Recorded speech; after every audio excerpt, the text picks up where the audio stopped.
life and for the people most affected by climate crisis. It's urgent to consider other development models, other ways to live in society, and reconnecting human relationship that constitute of part of nature. It's necessary to consider the technology of the peoples in the global south in different voice of women, LGBT, voice of youth, quilombolas, and the peripheral people. Environmental racism and climate racism affect all movements, affect all lives, and now the black people not silenced more. It's time to hear black voice here. This is a dream of Luther King. This is a dream of Malcolm. This is a dream of Laia Gonzalez. This is a dream of Emicida, Zumbi dos Palmares. This is a dream of the black people in quilombos and favelas in Brazil. Decolonize your climate solutions. Decolonize your climate solutions. Decolonize your climate solutions. Climate justice without racial justice is new colonialism. Thank you.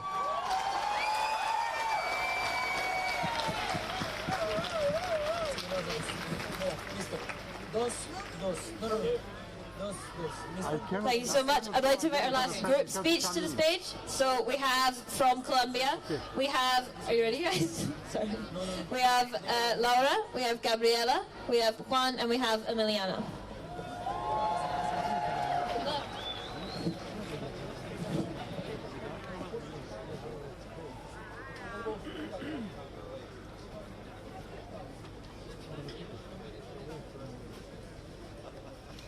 Hi everyone, we are climate activists from Colombia, and today we want to honor the socio-environmental defenders that have been killed in the last 2 years of no COP. Colombia is the most dangerous country to be an environmental defender in the whole world, and no one cares. Especially in this kind of events as COP26, that are built on racism, classism, capitalism, and spectacle.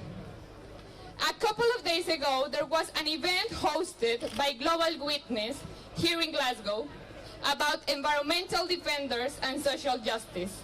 And they didn't call any Colombian defender, and neither had language accessibility, knowing that Latin America is the most dangerous region to be an environmental defender, and it has been for many, many years. And we evidently don't speak English as our first language. Today, we want to name environmental leaders and invite you to join our fight for the life and our land. Because in our country, we had a peace agreement that has been destroyed by our president. And although he says in these events that he's a leader of climate action, he's doing nothing to protect the life and work of environmental leaders on the ground. In our country, we say, those who die defending life cannot be considered dead. We would like to invite you to join us in saying some of their names. We cannot say all of their names because it would become night if we said all of their names. We will each name one environmental defender that was assassinated in our country and their story. After, we will say justice for this leader, and we would like you to answer back in unison, justice, while raising your fist. Let us try it now. Maritza Isabel Quiroz was a land defender and peasant leader. She was assassinated in Santa Marta in 2019. Justice for Maritza. Justice!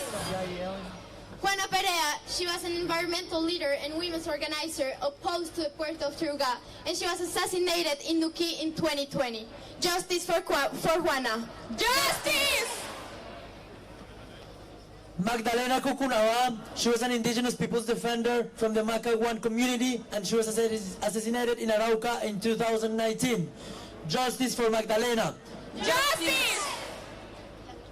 Yamit Alonso Silva Torres. He was defender of the Cocuy National Park, and he was assassinated in Boyacá last year. Justice for Yamit. Justice!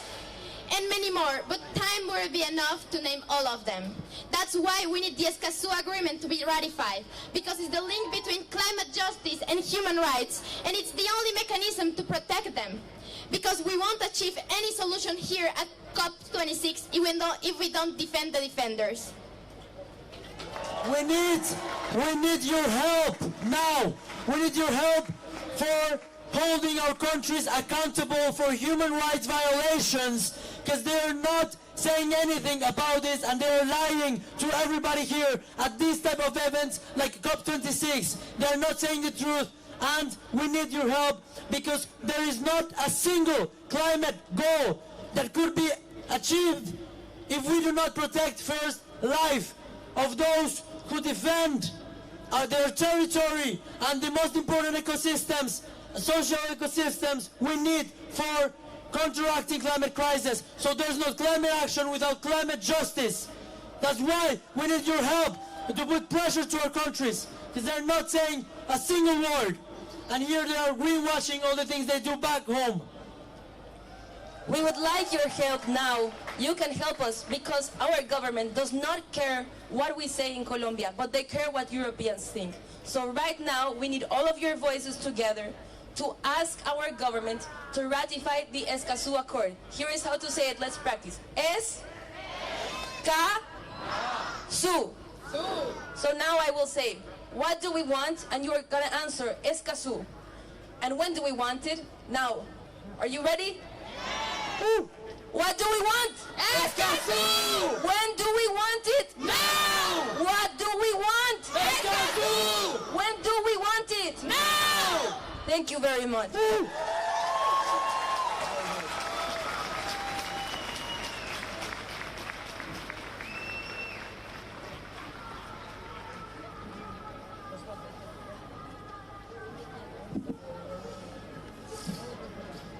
Up next, we have a speaker I'm very, very excited to introduce. You might have seen her on the cover of Time recently. Vanessa Nakate from Uganda.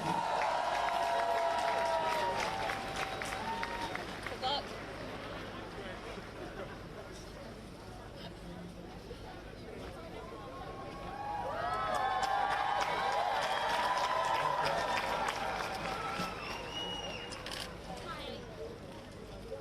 Thank you for coming out here. Once again, we are faced with another COP event. How many more of these should they hold until they realize that their inactions are destroying the planet? We are seeing the impacts of the climate crisis. I come from Kampala, Uganda, a country that has one of the fastest changing climates in the world. And allow me explain it this way. Abantu bafa, ennimiro z'abantu ziggwawo, abaana tebakyagenda ku masomero. When I say this, I mean people are dying, children are dropping out of school, people's farms are being destroyed. Tetumanyi the kind of future we are going into. We are in a crisis. We are in a disaster that is happening every day. Ebyamaguzi by'abantu bigwawo, amataba mu Kampala and different parts of the country. When I say that, I mean floods are ravaging different parts of Kampala, different parts of Uganda, and across the African continent. Historically, Africa is responsible for only 3% of global emissions, and yet Africans are suffering some of the most brutal impacts fueled by the climate crisis. But while the African continent, while the global south is on the front lines of the climate crisis, they are not on the front pages of the world's newspapers. We've seen activists from the most affected areas being erased from pictures, from conversations, and removed from rooms. But how will we have climate justice if people from the most affected areas are not being listened to. The climate crisis is here now, but the dry land can be glad again. The farms can blossom again. The animals can rejoice because there is water to drink. There is a loud singing in once parched lands. The pain and suffering is gone.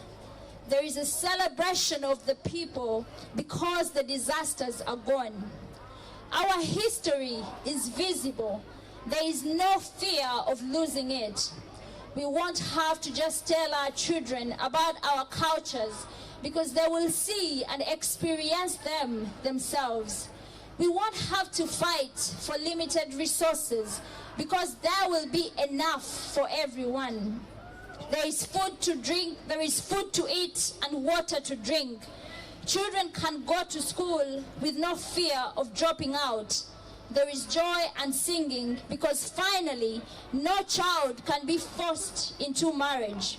Once flooded places will dry and bloom again. There is triumph in the city because the power of the people finally won. The world is green again. Nature has been restored. The planet and creation is respected. Another world is necessary. Another world is possible. And this is just a glimpse of it.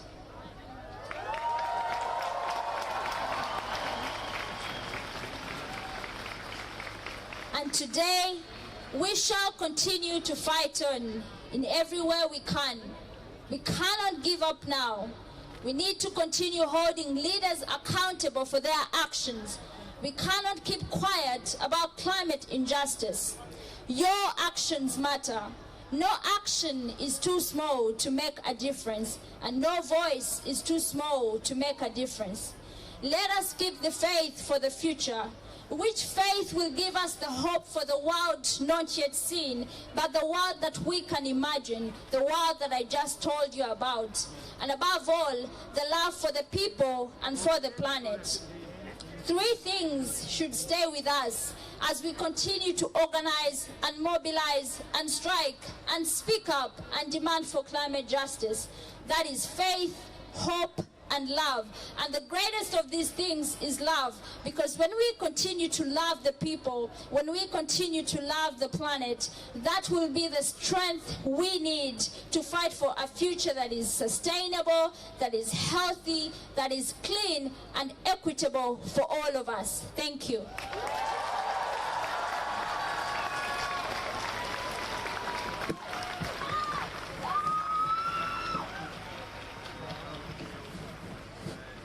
That was incredible. I'd like to invite our second last speaker, Ina Maria from Namibia. Thank you.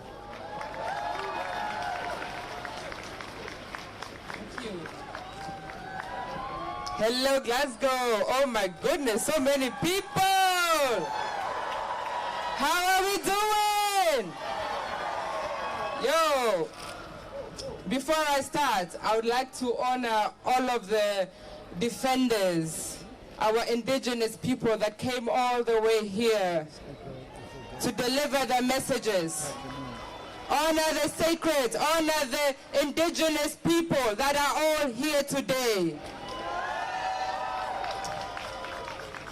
My name is Ina Maria Shikongo. I come from Namibia, a desert, a beautiful country, surrounded by two deserts. And today we have a company all the way from Canada, wanting to frack up the Kavango, putting my people at risk. And I am asking COP26 today, why do you keep on whitewashing everything? Stop talking about the Nazi genocide only. Let's talk about the genocide that you have imposed on our people. Globally. You colonialists, you came to our continent, you took our ancestors, you enslaved them.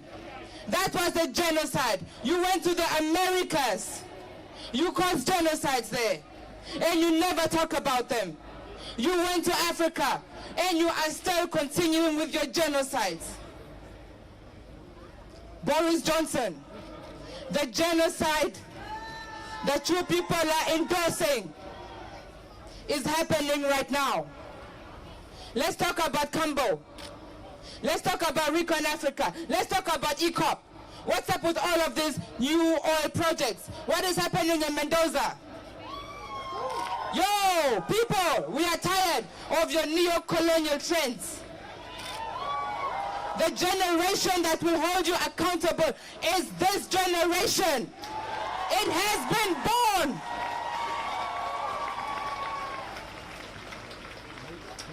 We are here today because we know that COP26 won't do anything.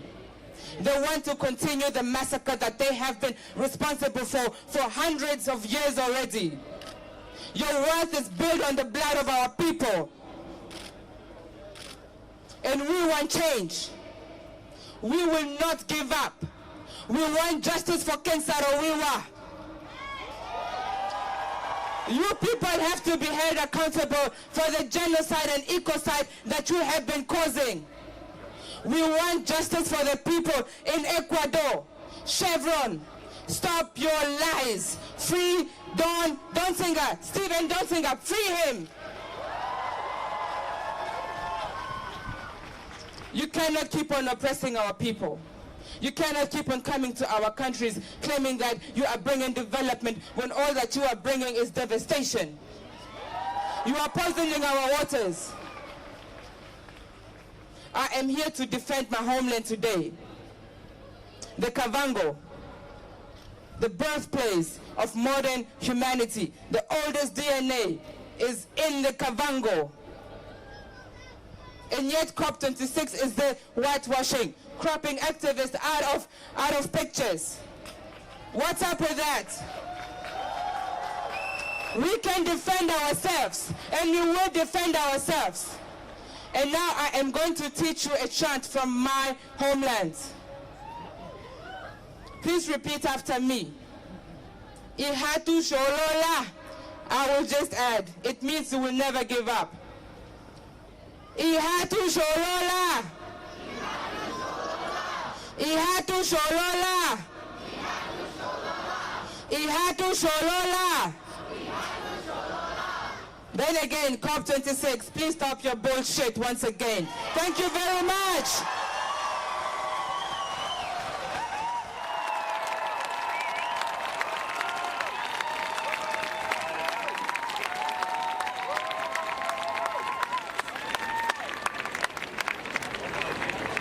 Definitely reiterating that message, stop the bullshit. Next up, we're excited to welcome Greta Thunberg.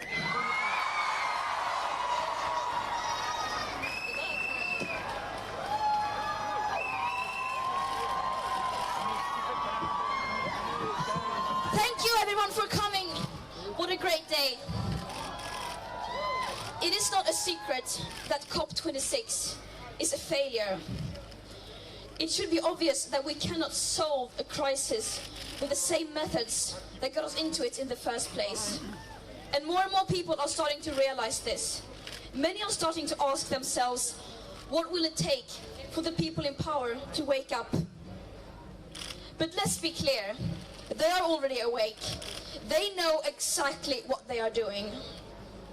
They know exactly what priceless values they are sacrificing to maintain business as usual.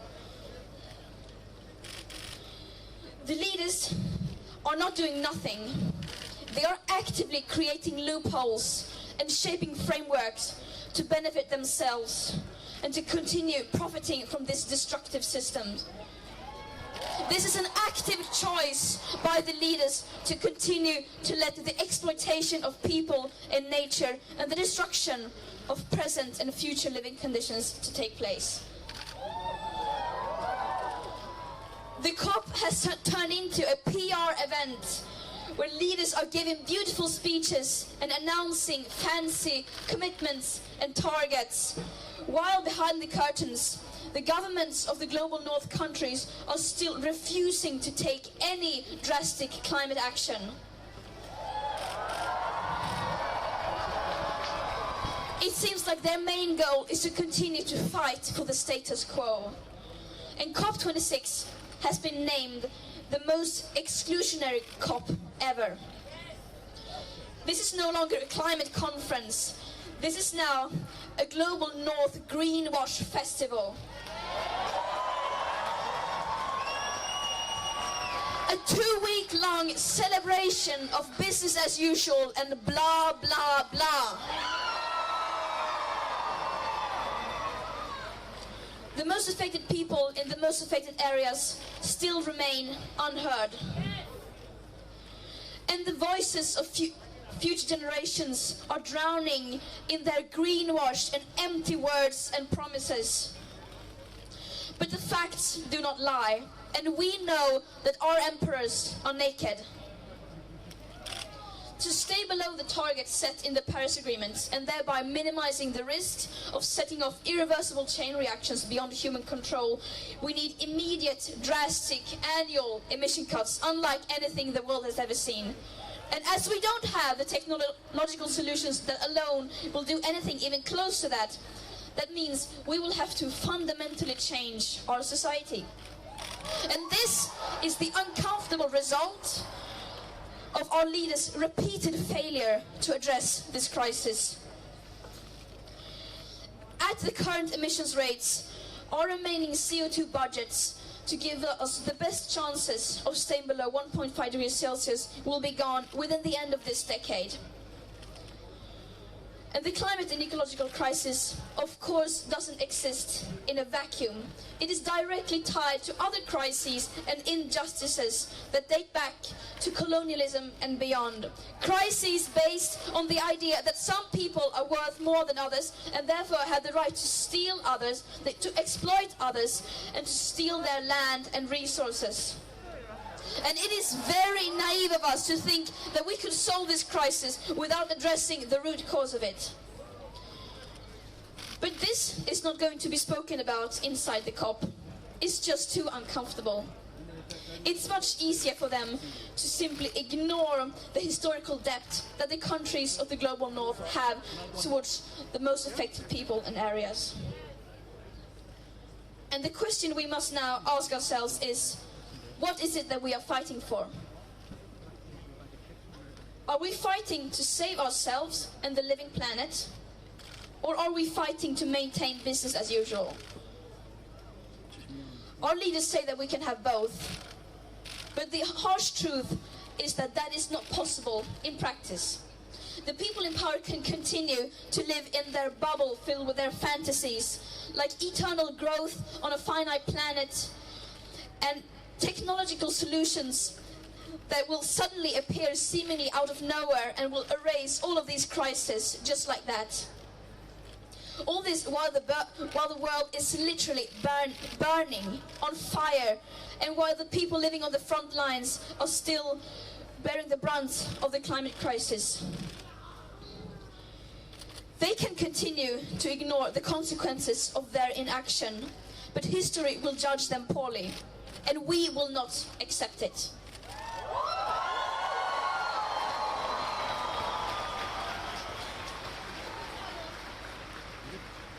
We don't need any more distant, non-binding pledges. We don't need any more empty promises. We don't need any more commitments that are full of loopholes and incomplete statistics and that ignore the historical emissions and climate justice. Yet, that is all that we are getting. And no, that is not radical to say. Just look at their track record. They have had 26 COPs. They have had decades of blah, blah, blah. And where has that led us? Over 50% of all our CO2 emissions have occurred since 1990, and about a third since 2005. All this while the media is reporting on what people in power say that they are going to do, rather than what they actually do. Time and time again, the media fails to hold the people in power responsible for their action and inaction. As they continue to expand fossil fuel infrastructure, opening up new coal mines, coal power plants, granting new oil licenses, and still refusing to do even the bare minimum, like delivering delivering on the long-promised climate finance for loss and damage to the most vulnerable and least responsible countries. This is shameful.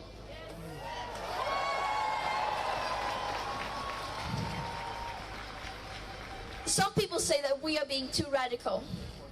But the truth is that they are the ones who are radical. Fighting to save our life-supporting systems isn't radical at all. Believing that our civilization as we know it can survive a 2.7 degree or a 3 degree hotter world, on the other hand, is not only extremely radical, it's pure madness.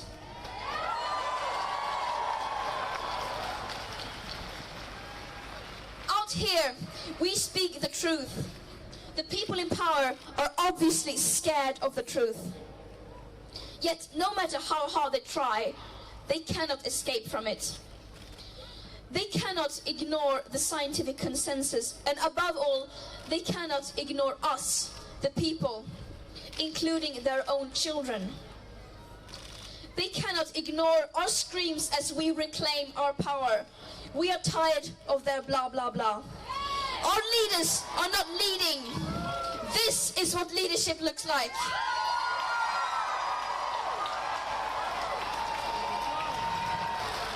Thank you for showing up, and see you tomorrow again at the march.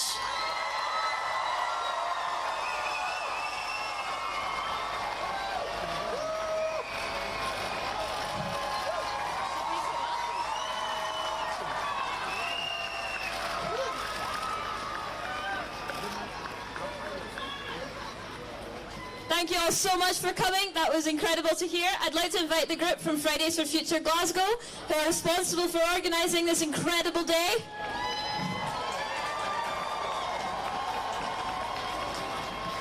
What do we want? When do we want it? What do we want? When do we want it? What do we want? When do we want it? What do we want? When do we want it? Thank you so much for coming. Thank you so much for coming.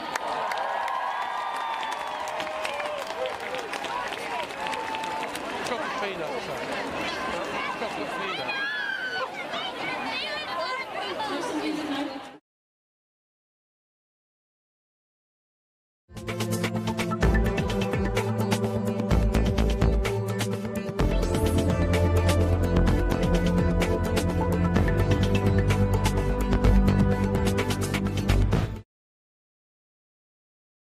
We live unto the Lord. And if we die unto the Lord. Whether we live, therefore, or die,